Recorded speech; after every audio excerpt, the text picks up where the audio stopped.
بسم اللہ الرحمن الرحیم۔ السلام علیکم ورحمۃ اللہ وبرکاتہ۔ دوستوں، میں آپ لوگوں کے ساتھ سورۃ المنافقون پر بات کر رہی تھی اور پچھلی ویڈیو میں نے ایک واقعہ آپ لوگوں کے ساتھ شیئر کیا، تو آج بھی اسی سے متعلق بات ہوگی۔ بنو مستلق کا قبیلہ کرید کی سمت میں ساحل سمندر کے قریب آباد تھا۔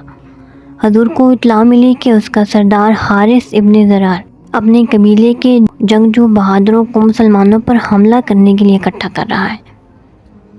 حضور علیہ السلام نے زید ابن حارثہ اور بقول ابن ہشام ابو ذر غفاری کو مدینہ طیبہ میں اپنا نائب مقرر فرمایا اور خود بنی مستلق کی سرکوبی کے لیے روانہ ہوئے۔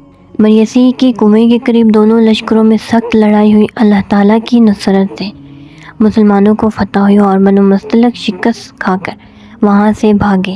بہت سا مال غنیمت مسلمانوں کے ہاتھ آیا۔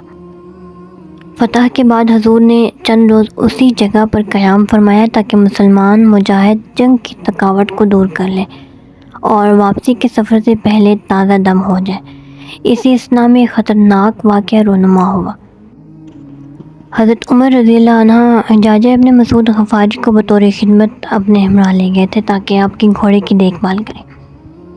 تو وہ کنویں پر پانی لینے کے لیے گئے تو ان کا ایک شخص سنان اسے پانی بھرنے پر جھگڑا ہو گیا۔ بات بڑھ گئی اور ہاتھا پائی تک نوبت جا پہنچی۔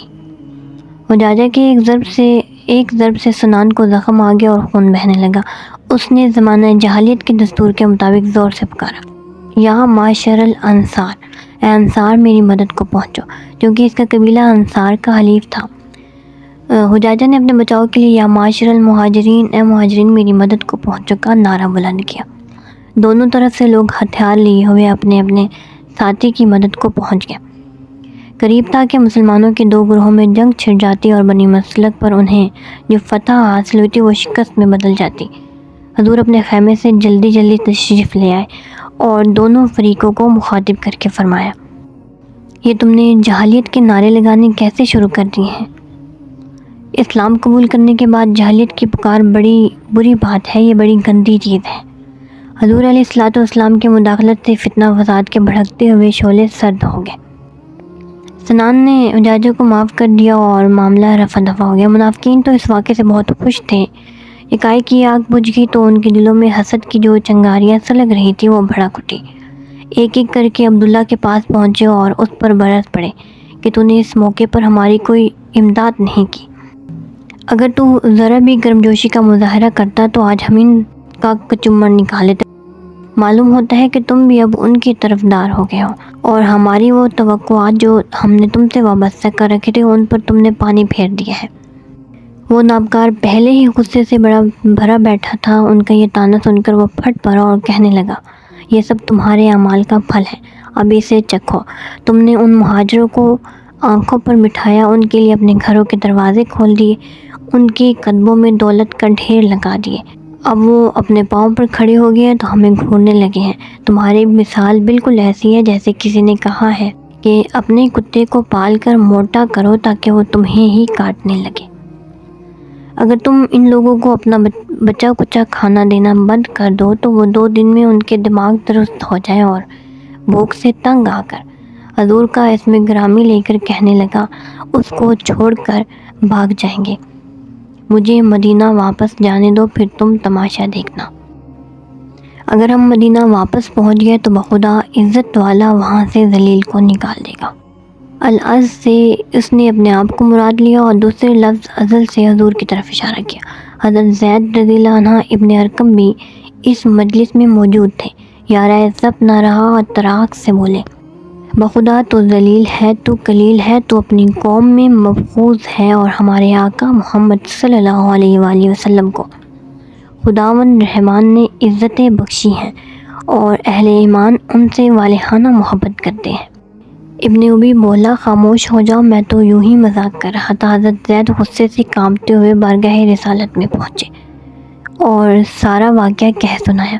حضور کو یہ سن کر بڑی کوفت ہوئی، رخ انور کا رنگ بدل گیا۔ بات ٹالنے کے لیے حضور نے فرمایا، ہے نوجوان، شاید تم اس کے بارے میں غلط بیانی سے کام لے رہے ہو، شاید تمہیں شبہ ہوا ہو، شاید تیری کانوں نے سننے میں غلطی کی ہو۔ ہر بار زید نے عرض کیا واللہ یا رسول اللہ، خدا کی قسم اے اللہ کے رسول میں صحیح عرض کر رہا ہوں۔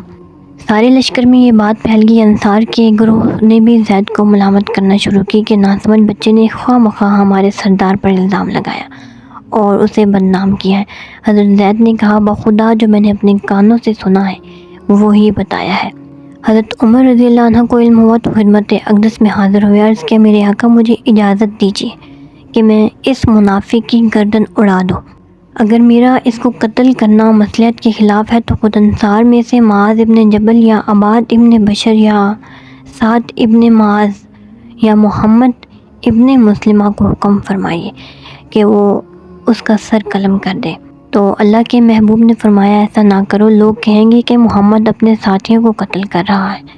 اس کے بعد حضور نے فوراً کوچ کا حکم دیا اور 30 گھنٹے تک لگاتار سفر جاری رہا، نہ رات کو آرام نہ دن کو کیلولا۔ لوگ تھک کر چور ہو گئے۔ جب حضور نے ایک جگہ قیام فرمایا تو لوگ سواریوں سے اترتے ہی زمین پر لیٹ گئے اور گہری نیند سو گئے۔ مقصد یہ تھا کہ مریسی کے کنویں پر جو سانحہ ہوا تھا لوگوں کی توجہ اس طرف سے ہٹ جائے۔ راستے میں حضرت اسید بن حضیر نے عرض کیا یا رسول اللہ اس میں وقت سفر کا سبب کیا ہے؟ پہلے تو حضور کا یہ معمول نہ تھا۔ ارشاد فرمایا تمہیں علم نہیں کہ عبداللہ ابن ابی نے کیا گل کھیلایا ہے؟ انہوں نے اپنی لا علمی کا اظہار کیا تو حضور نے اس منافق کی زبان سے نکلا ہوا جملہ دہرایا۔ وہ بصد ادب عرض ہوئے یا رسول اللہ خدا کی قسم عزت والے تو آپ ہیں اور وہ ذلیل ہے، آپ جب چاہیں اسے نکال سکتے ہیں۔ رفتہ رفتہ اس بات کا چرچا سارے لشکر میں ہو گیا، تمام انصار کو بھی اس کی گستاخی کا علم ہو گیا۔ ان کے غصے کی حد نہ رہی۔ بعض لوگوں نے عذرائے خیر خواہی عبداللہ کو کہا جاؤ حضور کی خدمت میں حاضر ہو کر معافی مانگ لو، حضور کریم صلی اللہ علیہ وآلہ وسلم تیری خطا بخش دیں گے۔ وہ بے حیا جھٹ سے بولا تم نے کہا ان پر ایمان لے میں ایمان لے، تم نے کہا کہ اپنے مال کی زکوٰۃ دو، میں نے تمہاری یہ بات بھی مان لی اور زکوٰۃ دیتا رہا، اب بس یہ کسر رہ گئی ہے کہ میں محمد کو سجدہ کروں۔ اس کا یہ گستاخانہ جواب سن کر سارے مجاہدین غصے سے بےتاب ہو گئے اور سب کے دلوں میں اس کے خلاف نفرت و حقارت کے جذبات بھڑک اٹھے۔ ایک عجیب بات یہ ہوئی کہ جب یہ لشکر مدینہ طیبہ میں داخل ہونے لگا تو عبداللہ ابن ابی کا لڑکا، ان کا نام بھی عبداللہ تھا، تلوار کو بے نیام کر کے اپنے باپ کا راستہ روک کر کھڑا ہو گیا اور بولا اے باپ تم نے کہا ہے کہ مدینہ پہنچ کر عزت والا ذلت والے کو نکال دے گا، اب تمہیں معلوم ہو جائے گا کہ عزت والا کون ہے اور ذلیل کون ہے۔ خدا کی قسم تم اس وقت تک مدینہ میں داخل نہیں ہو سکتے جب تک حضور علیہ الصلوۃ والسلام تمہیں اجازت نہ دے۔ تو اپنے بیٹے کے منہ سے یہ الفاظ سن کر عبداللہ چلا اٹھا اے خزرج کے لوگوں ذرا دیکھو میرا بیٹا مجھے مدینہ میں داخل ہونے سے روک رہا ہے۔ یہ خبر جب نبی کریم صلی اللہ علیہ وآلہ وسلم کو ملی تو حضور نے فرمایا عبداللہ سے کہو کو اپنے باپ کو گھر آنے سے نہ روکے۔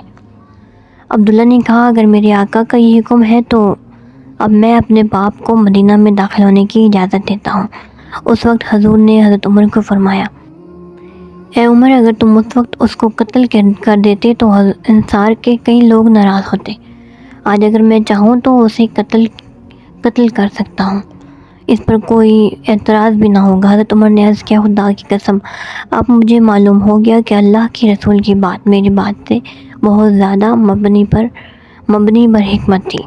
تو دوستو یہ حالات تھے جن میں سورۃ پاک کا نزول ہوا۔ ان حالات کو پیش نظر رکھ کر اگر آپ سورۃ کا مطالعہ کبھی کریں تو یہ جو میں نے ابھی آپ لوگ سے ذکر کیا آپ کو بہت مدد ملے گی سورۃ کو سمجھنے پڑھنے میں۔